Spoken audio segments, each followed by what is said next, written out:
বাংলায় বৃষ্টির বিরাম নেই। সক্রিয় মৌসুমী অক্ষরেখার প্রভাবে রবিবারেও উত্তর থেকে দক্ষিণ রাজ্যের একাধিক জেলায় মাঝারি থেকে ভারী বৃষ্টির সম্ভাবনা জারি করেছেন আবহাওয়া দপ্তর। উত্তরবঙ্গের 4 জেলায় রয়েছে কমলা সতর্কতা, অন্যদিকে কলকাতা সহ দক্ষিণবঙ্গে একাধিক জেলায় জারি করেছে হলুদ সতর্কতা। রবিবার সকাল থেকেই মেঘলা আকাশে ঢেকেছে গোটা বাংলা। আলিপুর আবহাওয়া দপ্তরের পূর্বাভাস অনুযায়ী সক্রিয় মৌসুমী অক্ষরেখার জেরেই রাজ্য জুড়ে ঝড় বৃষ্টির পরিস্থিতি বজায় থাকবে। দক্ষিণবঙ্গে কলকাতা, হাওড়া, পূর্ব ও পশ্চিম মেদিনীপুর, বাঁকুড়া, পূর্ব ও পশ্চিম বর্ধমান, মুর্শিদাবাদ এবং বীরভূম জেলায় মাঝারি থেকে কোথাও কোথাও ভারী বৃষ্টির সম্ভাবনা রয়েছে। এই জেলাগুলির জন্য জারি হয়েছে হলুদ সতর্কতা। অন্যদিকে উত্তরবঙ্গে বৃষ্টির দাপট আরও বেশি।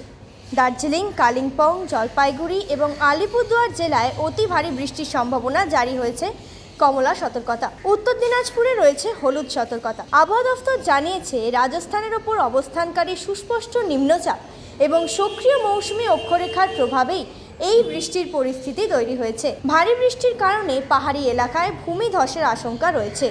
পাশাপাশি নিচু এলাকায় জল জমা এবং ঝোড়ো হাওয়ার কারণে সাধারণ মানুষকে সতর্ক থাকার পরামর্শ দিয়েছেন আবহাওয়া দফতর। যুবশক্তি বাংলা, কলকাতা।